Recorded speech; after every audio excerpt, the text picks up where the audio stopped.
Hello and welcome to my cake kitchen. My name is Gladys and over here I make simple informative tutorials to help you navigate cake decorating easily. I also create simple baking tutorials live packed with tips to empower you to undertake your own baking at home. For these lives, the intention is to take on a whole baking process and then we'll come back and assess the results of our bake.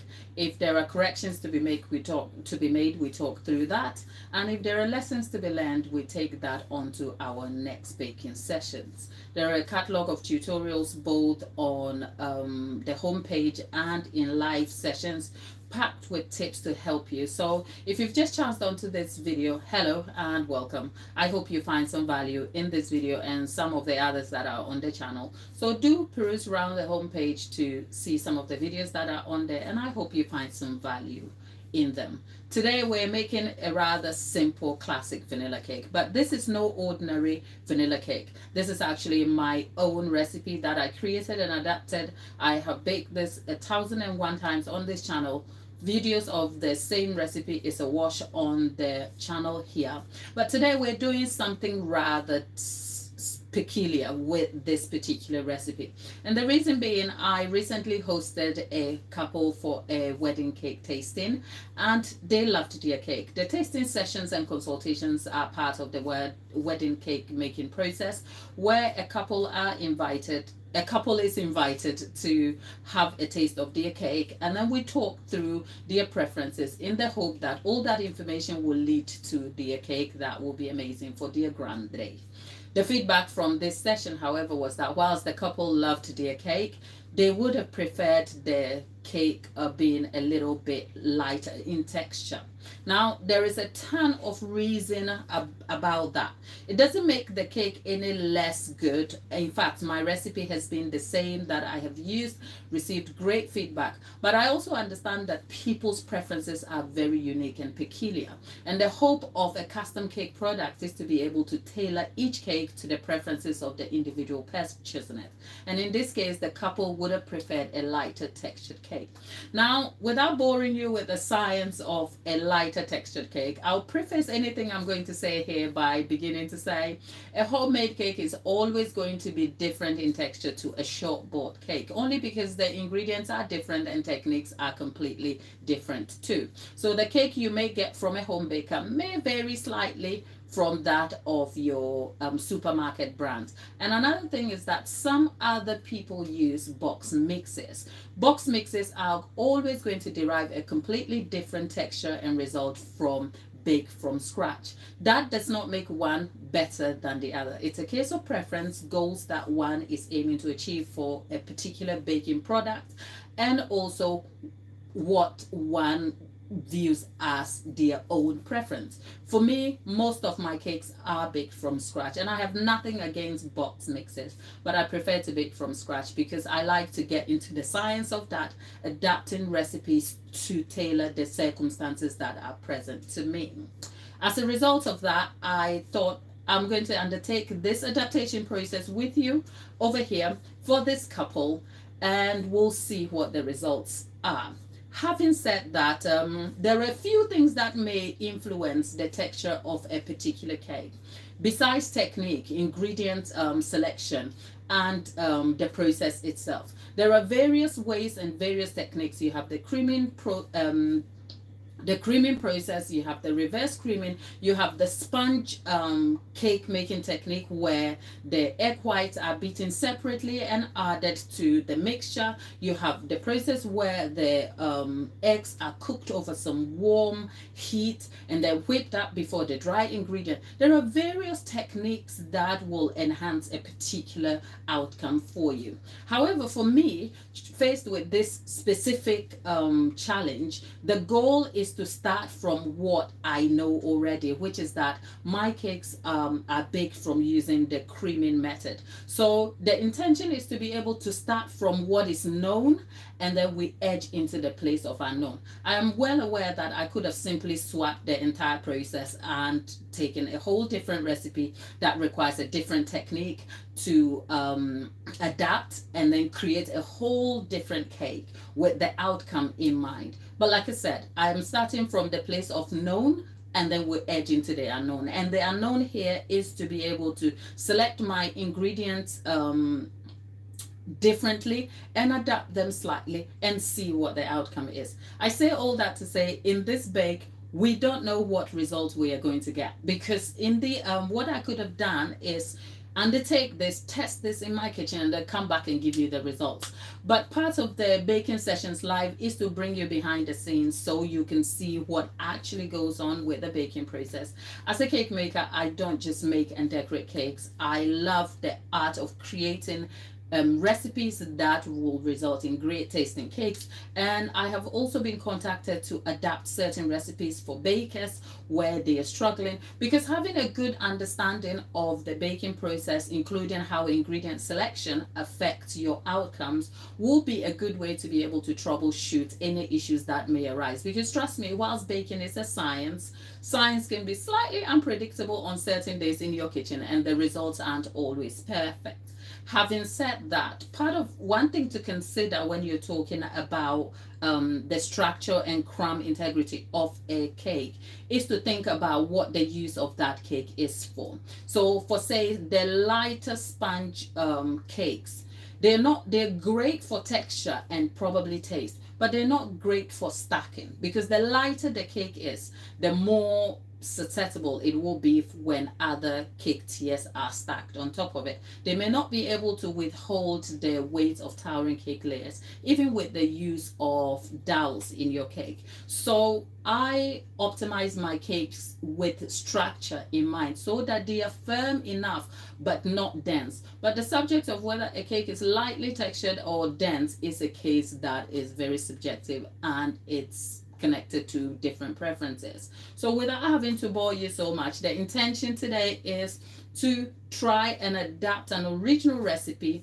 changing some of the ingredients around slightly. And most importantly, I am going to be baking with a combination of cake flour that is added into self-raising flour.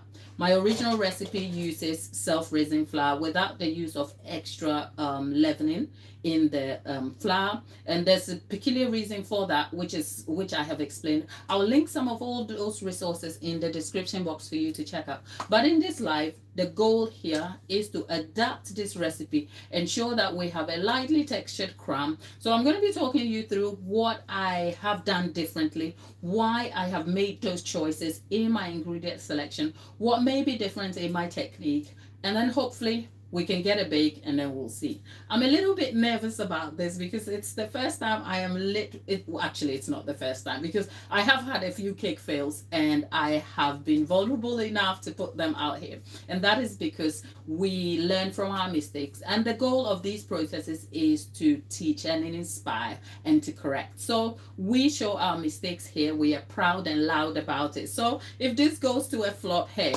we're here to learn something new. So welcome again, and I'll be talking you through some of the ingredients and the selections I have made.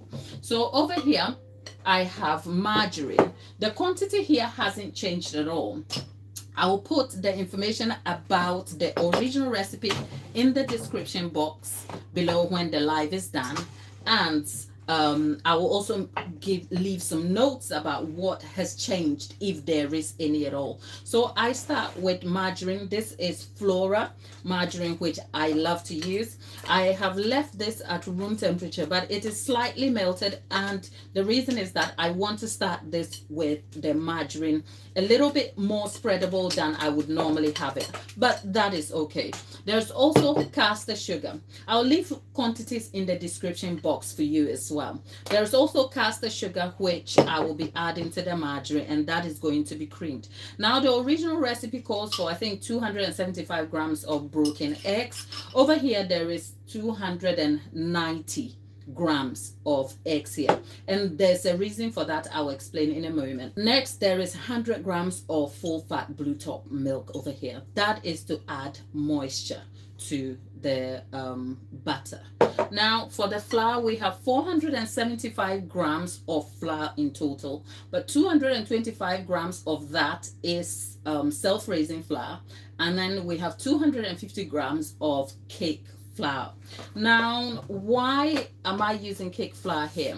Cake flour, especially in the UK, is almost inaccessible. I think there are outlets that sell them, but there is a slight difference between some of the cake flour that is on the market. There's the bleached and an unbleached, and I think the bleached cake flour is banned in Europe and in Australia for health reasons. So you're likely to get yourself unbleached cake flour, which has about a 7 to 10% protein in there. And in simple terms, the lesser protein you have, the more delicate, because of the presence of gluten.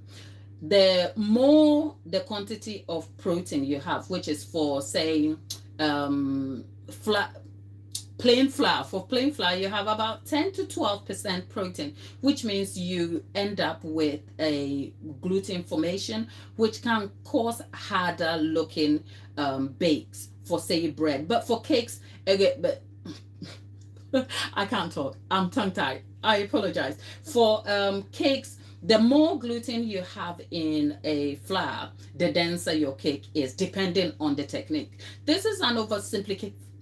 I can't talk. This is an oversimplification of what flour does in baking. But for us to keep things really simple here, I'm using cake flour because it has less protein. It results in a more delicate bake for me over here. And because my goal here is to get a delicate, light textured crumb, which is not super dense, I still want to optimize for structure in the cake, which is why I have halved it, and it's like a quantity of self-raising flour to balance the delicate nature of the cake flour. Now, in my original recipe, I would have had the entire quantity of self-raising flour, and for the liquid ingredients there will be buttermilk.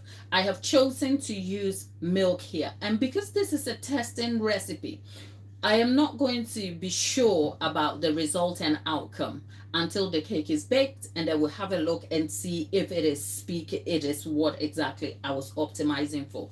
If this is done and I realize that I need to make further changes, I'll be back baking more as a series for this so that we can see what the result is. So consider this a generalized testing process for an adapted recipe. So the original recipe has 100 and I think 20 grams for this quantity, 120 grams of buttermilk.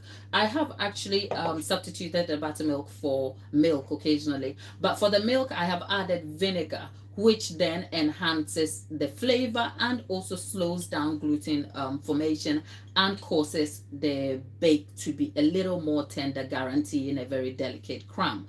But because I have used cake flour, which I am hoping is going to help the crumb, I don't want to over produce or over affect the gluten here too much. So I have opted for just milk with nothing in here. What I've also done is I've reduced the milk by 20 mils and I have increased the eggs by 10.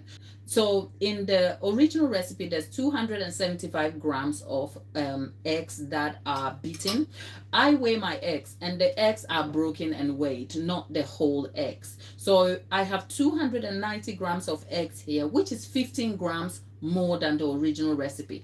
However, that is also because I have reduced this milk in the original recipe, which is 120 mils, by 20 mils here. So essentially what I have taken out from this milk, I have made up for in this egg, except about a 5 mil less. And that is because I am keeping an eye on the liquid ingredients that goes in here, because liquids does affect outcomes as well. So that is the general gist of my ingredient selection here. Obviously we're going for vanilla here because it's a vanilla cake, and the cake is going to be baked as in 2 5-inch tins, and that is because the recipe is optimized for this quantity. This quantity also can be baked as a a 7 inch, but I think about an inch and a half tall for 2 cakes that can be frosted. I'll leave all that information in the description box for you. But having talked you through all of that, let's get ahead and start baking. Before we do anything else, besides talking you through the ingredients, I'll also be talking you through the technique of creaming. Getting best results for your cake is as much knowing your ingredients, understanding how they affect each other, and would lead to a better outcome for you, as well as understanding the technique. A little difference in technique or observation of what one is considering in terms of consistency can affect your bake in a best way or adversely. So I'm going to talk you through the technique and literally be handing you the process of this test session. But in the meantime, our oven is already set on preheat at 160 degrees C over here in a fan assisted oven.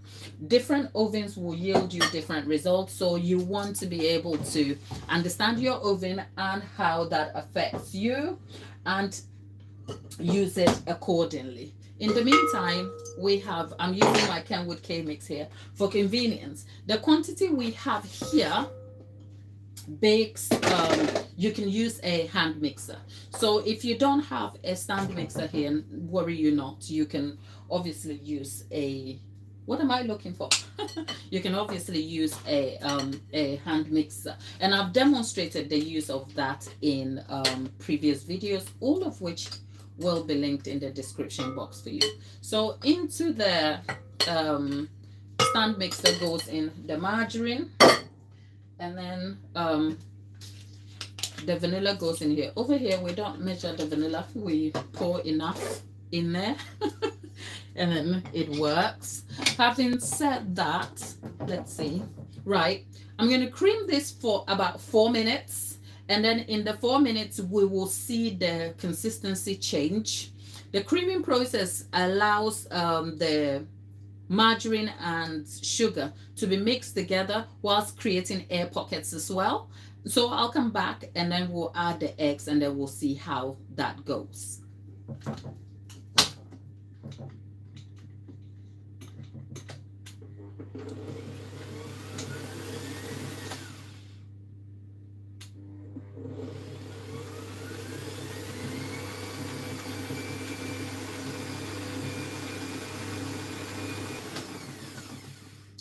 Okay, so our margarine and sugar with the vanilla has been creaming for 4 minutes now. It's 18 minutes past 12, and as you can see, the consistency and appearance has completely changed from what it used to be. I started with a yellow looking margarine that had a bit of form to it, and now it is pale looking and has increased in volume. The color, obviously with the vanilla added, had changed. Now what you want to do at this point here is to observe closely that whilst you're creaming, you don't over cream and then break the structure of the fat that is helping you out here.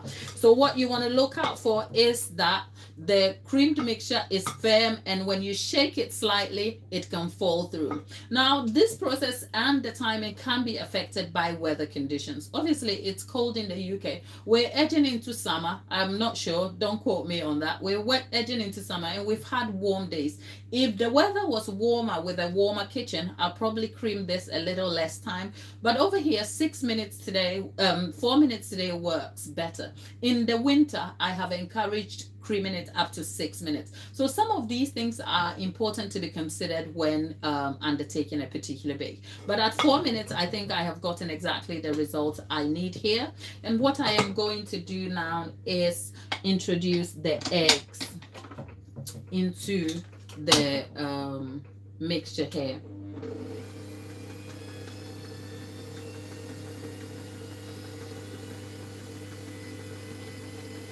Right now, I'm going to be adding the eggs to the mixture. We want to be able to add this slowly.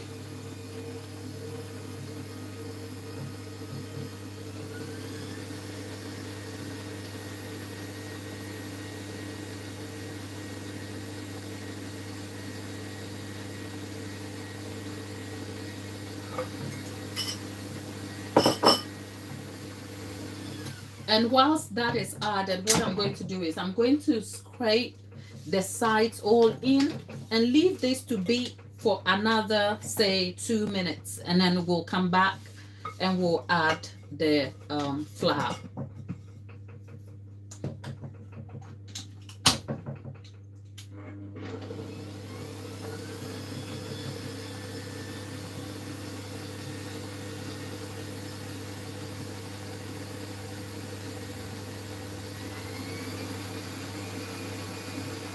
Our eggs are mixed in, and it's time to add the flour. The good thing about this particular mixer is that it has a slow function, as in a slow function where you can slow the mixer right down to add the flour without the risk of overmixing. But over here, we need to be careful because we don't want to overdevelop gluten by overbeating or over creaming it. I can't talk. We don't want to develop gluten by over mixing our flour, because our goal here is to end up with a light texture. Oh, by the way, I didn't say the flour has a pinch of salt added and 3/4 of a teaspoonful of baking powder in there. Like I said earlier, I'll add all the details in the description box for you. But we are going to add the flour now, and I have slowed that down. And what we are going to do is we're going to alternate the flour here with the milk. So we have enough milk in there, and then flour goes in there, and then the rest of the milk. You want to make sure that all the ingredients that are being used are at room temperature. So if you're not sure, or the weather is against you, like in England when it is super cold in the winter and room temperature can still leave your fat or milk looked feeling cold, you want to put that in a microwave at maybe 10 to 15 seconds at full heat, and then it warms up. You don't want to cook it, but I must say I have occasionally cooked it and haven't had any adverse results with that. But the intention here is to always give you the best information that is that is going to be useful to you. So yeah, the milk has been poured in, and the flour has gone in. So a good tip here is that just when you feel like the flour has literally gone in and hasn't completely mixed together, you want to stop and hand mix this to aid the process on quickly. That is what I would recommend that you do. But actually, I must say, with this mixer, I have completely ignored that part and allowed the mixer to do the mixing for me, and I have still received had great results. Of course, like I said, because of the specific goal we have for the type of crumb we are aiming for, I obviously have to be a little more cautious with that. So that is mixed in here, and I'm going to let this I'm going to put the paddle attachment back in there for it to mix again for about 20 seconds, and then that's it. Yeah, let's see. I have a full-length review of this mixer up on the channel. I say that to say I also paid for this mixer myself. I bought it at a discount price on AO.com. All of that information is up on the channel. It's a great mix. It's a great mixer, beginner friendly enough for you to start with, good investment. But perhaps if you don't have that budget to spare, you want to consider the Okma. It just seems like a plug, but that is simply because I'm passionate about giving you the best information that will guarantee you some good results for your bake over here. So the Okma is a beginner friendly mixer that I have equally reviewed. I'll leave all of that in the description box for you so you can help yourself. In the meantime, our butter is done, and what I'm going to do is move this aside, clear my workspace, and then we can dish that straight into the tins and then start our bake. Now we're going to split the batter into these 5-inch tins. Like I said, this equally bakes 7-inch tins, but the 5-inch is deep, and I'll leave the information about the different pans in the description box for you.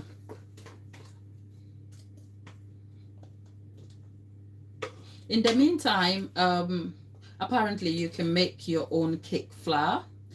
I'm not sure if the results will be the same. I haven't tried it yet, and like I said, hopefully that whatever the outcome here is, the hope is that I may come back and bake with some different type of flour. Maybe perhaps try the same recipe again with only cake flour, because at the moment we have cake flour and self-raising flour. So hopefully the texture of the batter here and its appearance tells me we may be in for a pleasant surprise, but I don't want to overstate that. So at this point, what I'm going to do is I'm going to stamp this on the work surface, and what it does is it settles the batter, because when the batter is in the tin, you can see it looks like a lump, or like, because I had to fill it in. So if I stamp it on the worktop, it settles the batter, and it also helps to pop air bubbles in there, which will help the crumb. What I tend to do here is just create a little hole. Don't forget, these tins are 4-inch deep tins, so they should bake high, and the baking the grease-proof paper, the grease-proof lining that is in is lining the tin. I don't know, I can't seem to talk. Maybe I need some sugary breakfast, I don't know. The grease-proof lining in here serves as a lip and also supports the rise of the cake. So it helps to kind of give me exactly what I want, which is a 4-inch deep cake. Because if I didn't have, if you can see, I've almost filled the tin nearly full, and the reason is that I am counting on the lip to hold the cake in form so it doesn't spill over. So I am going to leave this to bake for a moment. But before we do that, another tip. I told you I was going to give you all my tips and the process. One thing I do here is that my home oven is a convection oven, which means it has a fan at the back that distributes the heat in the oven whilst it's baking, and it's great. But it's an older oven and it has hot spots, so the extreme corners of the oven can be so hot that it burns the sides of the cake when the cake is in. So if with a small baker like this, I have to bake on the front side, but also to have even temperature in the oven and to slow down the heat that is in the oven helping to cook the cakes. I put some water in the below the oven, and the reason is that the water forms some vapor that evaporates or rises in the oven, and what that does is it moisturizes the heat. It kind of adds like water or moisture to the heat, which slows it down, and it doesn't make the baking or the cooking process of the cake vigorous. So it allows a more tender and even bake, and doesn't crust the cake overly. So that is something to know, a little tip here for you. So I'm going to leave that on the base of the oven, and then I'm going to introduce the bake in there. We're baking at 160 degrees C for 55 minutes to 1 hour 15 minutes. That is the timings for the original recipe. Because I've made changes here, I am not sure what the outcome is, but like I said, we're sticking with what we know, and then we'll edge into what we don't know. So because we don't know what the outcome of baking with cake flour is going to feel like, let's get the baking done, and then we'll come back and discuss that.